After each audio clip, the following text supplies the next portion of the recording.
ఓం శక్తి గురువడి శరణం తిరువడి శరణం. నేను సృష్టి చంద్రకుమార్ని మాట్లాడుతున్నాను. ప్రకృతి ఎంత శక్తి గలది అనేది తెలుసుకోవాలంటే చిన్న ఉదాహరణ, చెట్లు ఎలా ఉన్నాయి, ఒక్కొక్క చెట్టు ఏ విధంగా ఉన్నాయి అనేది చూస్తే, ఇప్పుడు ఇది ఇది ముళ్ళు చెట్టు అనమాట. ముళ్ళు చెట్టు అంటే ఈ గవర్నమెంట్ చెట్టు అంటారు, ఇంకా తెలుగులో సర్కార్ చెట్టు అని కూడా అంటారు. ఆ ముళ్ళు చెట్టు ఆకు అనమాట. ఇది దాని యొక్క రెమ్మ. ఈ ఆకు చూడండి ఎలా ఉంది. అదేలాగా ఇది చింత చెట్టు. చింత చెట్టులోని రెమ్మ అనమాట. చింత చెట్టు ఆకు చూడండి, చూడడానికి రెండు ఒకేలాగానే ఉందన్నమాట.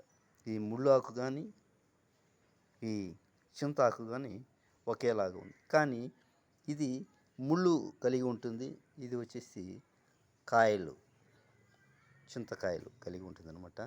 ఇందులో ముళ్ళు కానీ ఏవి ఉండదు, ఇందులో ముళ్ళు ఉంటుందన్నమాట. కానీ ఆకులు చూడడానికి రెండు ఒకేలాగానే ఉందన్నమాట. చూడండి, ఈ చింతమాను ఎంత ఎత్తుకన్నా ఎదగలదనమాట. కానీ ఈ ముళ్ళు చెట్టు అనేది కొద్దిగా ఒక స్థాయి వరకే అది ఎదగలదు. అదేలాగా ఇక్కడ చూసుకుంటే నిమ్మ చెట్టు. నిమ్మ చెట్టు చూడండి, నిమ్మ చెట్టు ఆకు,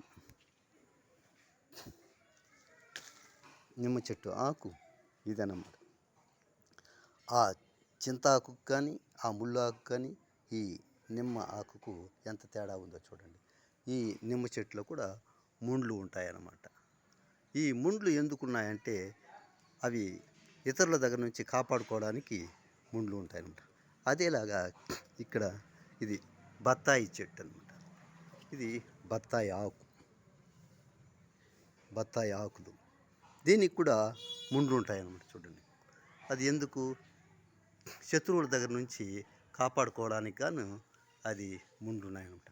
అదేలాగా అరటి చెట్టు, అరటి ఆకులు చూడండి ఎంతెంత పొడవుగా, ఎంత వెడల్పు, ఎంత పొడవుగా ఉందో చూడండి.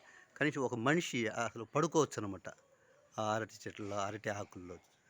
కాబట్టి ఇది జామ ఆకు, జామ ఆకు, అరటి ఆకు, జామ ఆకు, ఈ బత్తాయి ఆకు, నిమ్మ ఆకు ఎంత తేడా ఉందో చూడండి.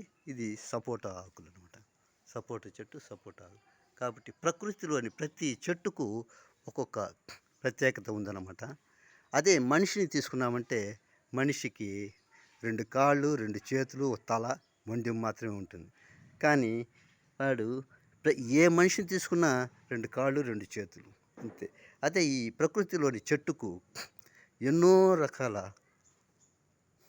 శక్తివంతమైన ఆకారాలు ఉన్నాయి.